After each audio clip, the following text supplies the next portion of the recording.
Assalamu alaikum wa rahmatullahi ta'ala wa barakatuh. Donc, on va continuer le cours programmation orientée objet. Aujourd'hui, on continue avec les collections. Donc, on définit en premier temps, ça veut dire quoi, collection de façon générale. Puis, on décrit les deux types de collections, ArrayList et HTable. Donc, déjà, une collection est un groupe d'éléments dans laquelle il est possible d'ajouter ou d'enlever un élément à n'importe quel endroit sans avoir à se préoccuper de la taille de la collection ni où se trouve l'élément. C'est-à-dire que je peux ajouter l'élément sans dire où, c'est juste avec l'utilisation d'une méthode d'ajout, et la même chose pour la suppression, sans connaître la position de l'élément, je peux le supprimer directement en utilisant une méthode qui existe déjà, qui s'intéresse aux suppressions de l'objet. Aussi, le nombre d'éléments n'est pas défini au départ, c'est-à-dire que la taille initiale n'est pas obligatoirement connue au départ. Les éléments d'une collection sont repérés par un indice ou une clé unique. Et comme les tableaux statiques, pour les collections, on utilise un élément pour repérer les objets. Donc, cet élément peut être un indice ou une clé unique et on va voir par la suite la différence entre indice et clé unique. Donc, en résumé, une collection de façon générale est un groupe d'éléments qui peuvent être de types différents. Ça, c'est la première remarque. C'est-à-dire les éléments de la même collection peuvent ne pas avoir le même type. Ça, c'est la première remarque. La deuxième remarque, c'est que pour une collection, la taille initiale n'est pas obligatoirement connue. Donc, on ne s'intéresse pas à la taille de la collection. Aussi, on ne s'intéresse pas à la position d'insertion ou la position de l'élément à supprimer parce qu'on a des méthodes prédéfinies qu'on utilise pour ajouter ou pour supprimer un élément. Voilà. Commençons par la première collection, c'est l'ArrayList. Donc, ArrayList déjà, c'est une classe prédéfinie qu'on va essayer d'utiliser. Et pour l'utiliser, on doit comprendre c'est quoi déjà. Donc, la ArrayList est une liste. Les éléments sont repérés par un indice où on peut mettre des objets, chaîne, nombre, etc. Rien n'empêche que le premier élément soit un entier, le second une chaîne de caractères et le troisième d'un autre type. Donc, dans l'ArrayList, on peut avoir des objets de types différents parce que c'est une collection. Et cette collection utilise comme repère l'indice. Comme toute collection, une ArrayList est initialement vide. L'indice du premier élément est 0. Et pour l'utiliser, on doit utiliser système using au lieu d'avoir import using system.collection. Using system.collection pour le C#. Voilà, donc je résume. ArrayList, c'est une collection, c'est-à-dire que je peux avoir des objets dans l'ArrayList qui n'ont pas obligatoirement le même type. L'ArrayList utilise l'indice pour repérer l'élément. L'indice doit démarrer par la valeur 0. Et l'ArrayList, bien sûr, obligatoirement, au départ, vide et on remplit l'ArrayList par la suite. Donc, c'est surtout si on utilise le constructeur par défaut, comme ce qui est montré dans la syntaxe. Donc, pour créer une l'ArrayList, on met ArrayList L égale à new ArrayList avec l'utilisation d'un constructeur par défaut de la classe ArrayList. Une fois L est créée, donc L c'est une ArrayList créée, vide, qui doit être remplie avant de demander les opérations dans cette collection. Donc, la première chose, c'est l'accès aux éléments. Pour accéder un élément d'une array list, on utilise la même syntaxe que les tableaux statiques. On donne le nom de la collection, crochet, et on met l'indice. Par exemple ici, L entre crochets, je donne l'indice. Donc, comme vous voyez dans l'exemple, L0, elle va retourner la valeur du premier élément de la liste. Voilà, d'autres méthodes qui existent. Par exemple, on a pour avoir le nombre des éléments de la liste, on utilise counts. Ici, on dit méthode et propriété. Count, c'est une propriété de L. Donc, on met L.count pour récupérer le nombre des éléments de la liste.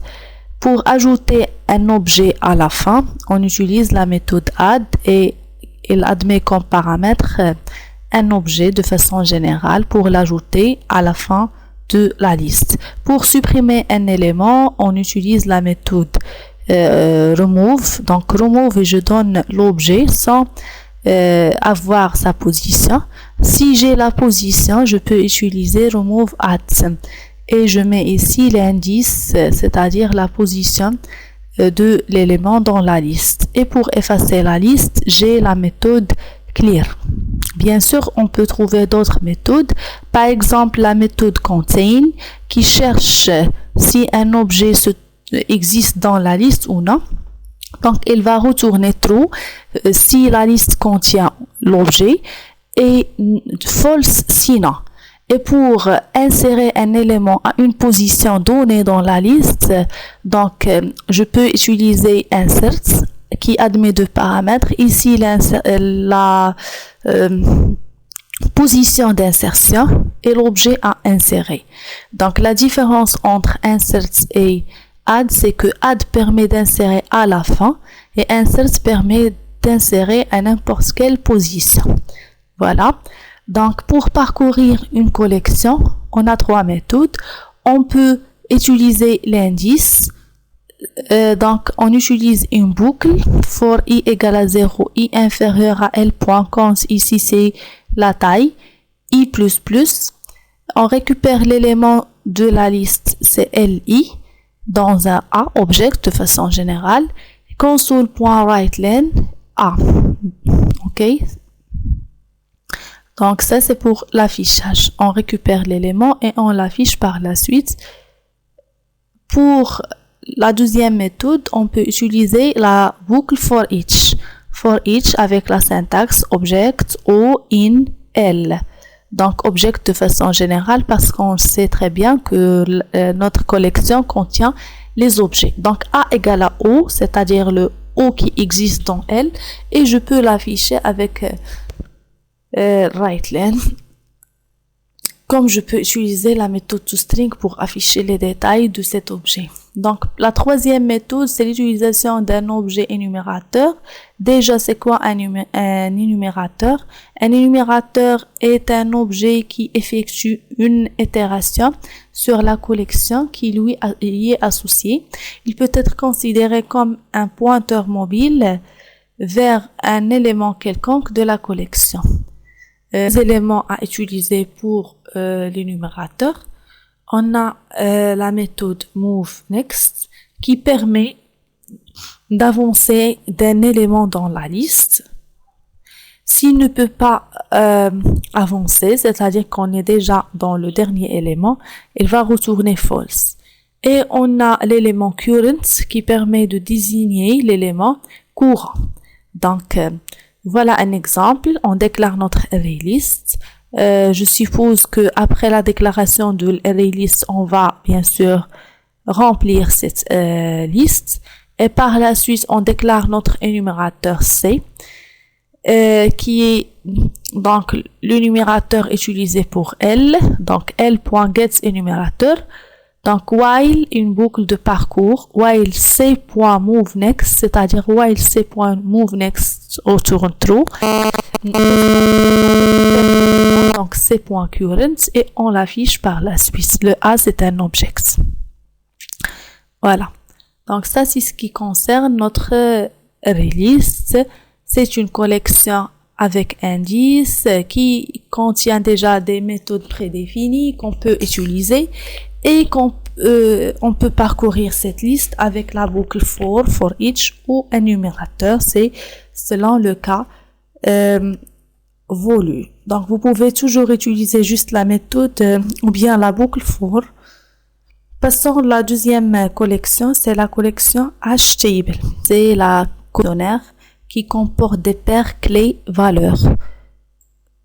Ces couples sont de type objet-objet.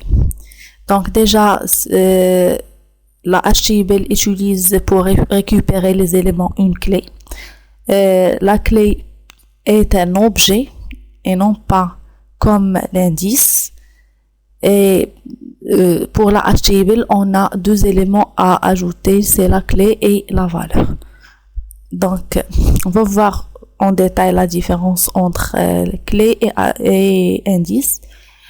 Comme toute collection, une hash-table est initialement vide. La clé est toujours unique, c'est-à-dire que deux éléments de la hash-table ne peuvent pas avoir la même clé. Cette clé permet de retrouver la valeur et ne doit pas être vide. Et la classe hash-table permet d'implémenter un dictionnaire. Donc voilà. On peut voir un dictionnaire comme un tableau à deux colonnes où on met dans la première colonne les clés et dans la deuxième colonne les valeurs. Donc, les couples clés-valeurs, c'est les couples à ajouter dans notre dictionnaire. Donc, la première remarque, c'est la différence entre clé et indice. Première chose à noter, c'est qu'un indice doit être un entier qui commence de 0 et que s'incrémente de 1. Alors que la clé, c'est un objet qui peut être un entier, qui peut être une chaîne de caractères, qui peut être un formateur, etc. Un objet de façon générale. La clé, c'est à insérer, alors que l'indice, c'est automatique. Il commence de 1 et 0, il s'incrémente automatiquement. Alors que la clé, c'est à l'utilisateur ou bien au développeur de l'ajouter. Voilà. Donc, pour nous, si on veut utiliser une hash-table, on doit ajouter notre clé avant de penser à l'ajout de la valeur. Donc, on ajoute deux éléments de chaque ligne. La clé et la valeur. Voilà. Pour déclarer une hash-table, on utilise la classe hash-table déjà connue en ajoutant using system.collection. Par la suite, on met hash-table, on donne le nom égal new hash-table en utilisant le constructeur par défaut. Donc, ht, c'est une hash-table créée et vide. Donc, bien sûr, on doit la remplir par la suite et récupérer les éléments pour un affichage ou une suppression, une modification, etc. Donc, aussi, comme pour les releases, on a des méthodes prédéfinies. Donc, on peut utiliser le count pour récupérer déjà le nombre des lignes qu'on a. On peut utiliser case pour récupérer notre première colonne et value pour récupérer notre deuxième colonne. Et ht, c'est les deux colonnes. Donc, et aussi, on a la méthode d'ajout, add, mais cette fois-ci, la méthode add a deux paramètres. Le premier paramètre, c'est la clé à ajouter, puis la valeur à insérer. On a, au lieu d'avoir une seule méthode de recherche, on peut avoir deux méthodes de recherche, contain key, et on donne ici la clé, c'est-à-dire on cherche est-ce que la clé existe ou non. Et si on veut chercher si la valeur existe, donc on utilise contain value. Pour effacer la hash-table, on utilise clear. Et pour suppression, on a juste une seule méthode qui est la méthode remove et on donne la clé. Donc on n'a pas remove at. Voilà un exemple d'utilisation d'une hash-table. Donc, déjà, on déclare notre hash-table. Hash-table my_ht égale à new hash-table. Par la suite, on remplit notre hash-table avec la méthode add. Par exemple, on donne ici la clé sous format chaîne de caractères et la valeur aussi Donc, la clé c'est 1, 2, 3, 4 et les valeurs premier, second, troisième, quatrième. Si on veut afficher le troisième élément, on peut utiliser MyHT entre crochets. On donne ici la clé. C'est comme le tableau statique et ArrayList, mais pour les deux premiers, on utilise ici l'indice, alors que pour la collection HTable, on donne la clé. Donc, cette ligne nous permet d'afficher la valeur de la troisième ligne du HTable. Donc, c'est troisième qui sera affiché, cette valeur. Voilà. Donc, la même chose pour récupérer ou bien pour parcourir une HTable. On a des méthodes. Donc, on peut pas utiliser for parce que for doit avoir un indice, alors que ici on n'a pas un indice. Donc, on a juste deux méthodes, soit for each, soit énumérateur. Donc, pour for each, on utilise la syntaxe suivante. For each, entre parenthèses, dictionary entry ou in myHT. Donc, O contient deux éléments. Si on veut récupérer la clé, on met O.key. Si on veut récupérer la valeur, on met O.value. Donc, O, il contient la ligne. Il décrit la ligne. Et la première case de la ligne, c'est la clé. Donc, c'est O.key. La deuxième case de la ligne, c'est la valeur. Donc, c'est O.value. Voilà.